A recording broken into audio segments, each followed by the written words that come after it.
Butternut squash വെച്ച് നല്ലൊരു വറുത്തൽശ്ശേരി ഉണ്ടാക്കിയാലോ? മത്തങ്ങ വെച്ചും സെയിം തന്നെയാണ് ചെയ്യുക, സെയിം ടേസ്റ്റാണ്. ഓവർനൈറ്റ് വെള്ളത്തിൽ കുതിർത്ത് വെച്ച പയറാണ്. രണ്ടും കുക്കറിലിട്ട് ആവശ്യമായ മസാല ചേർക്കാം.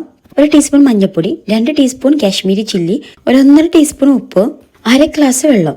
പയർ ഓവർനൈറ്റ് കുതിർത്ത് വെച്ചുകൊണ്ടാണ് 1/2 ഗ്ലാസ് വെള്ളം ഒഴിക്കുന്നത്. കുറച്ചുകൂടെ വേവ് വേണമെന്നുണ്ടെങ്കിൽ നമ്മൾ 1 ഗ്ലാസ് വെള്ളം ഒഴിക്കാം. ഒരു 2 വിസിൽ, ആ സമയം കൊണ്ട് അരപ്പ് തയ്യാറാക്കാം. 1/2 കപ്പ് തേങ്ങ, 3/4 ടീസ്പൂൺ നല്ല ജീരകം, 1/2 ടീസ്പൂൺ കുരുമുളക്, 2 അല്ലി വെളുത്തുള്ളി, ഒരു മീഡിയം വലുപ്പത്തിലുള്ള ചെറിയ ഉള്ളി, കുറച്ച് കറിവേപ്പില, കുറച്ച് വെള്ളം ഒഴിച്ച് എല്ലാം ഒന്ന് അരച്ചെടുക്കാം. ഉള്ളി ചെറുതാണെങ്കിൽ 2 പീസ് എടുക്കാം.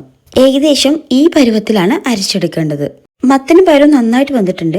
വേവ് കുറവ് ഫീൽ ചെയ്യാന്നുണ്ടെങ്കിൽ കുറച്ചും കൂടി വെള്ളം ഒഴിച്ചിട്ട് ഒന്നുകൂടി വിസിൽ വരാൻ വേണ്ടി വെയിറ്റ് ചെയ്താൽ മതി.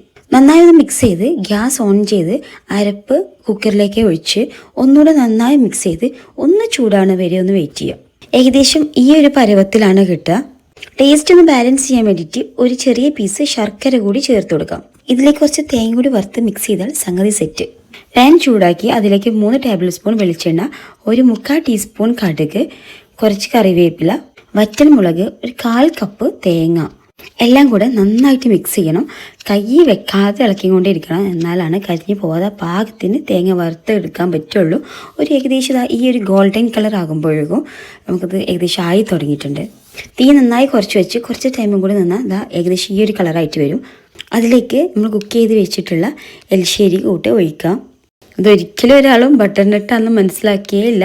സെയിം നമ്മളെ വറുത്ത മത്തങ്ങ എലിശ്ശേരി തന്നെയാണ്. മത്തങ്ങ ഉണ്ടെങ്കിലും ഇതുപോലെ തന്നെ ചെയ്താൽ മതി. എല്ലാം കൂടെ നന്നായിട്ടൊന്ന് മിക്സ് ചെയ്യണം.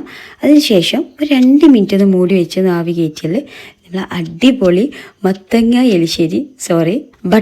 എലിശ്ശേരി റെഡി ആയിട്ടുണ്ട്. അപ്പോൾ ഓക്കെ.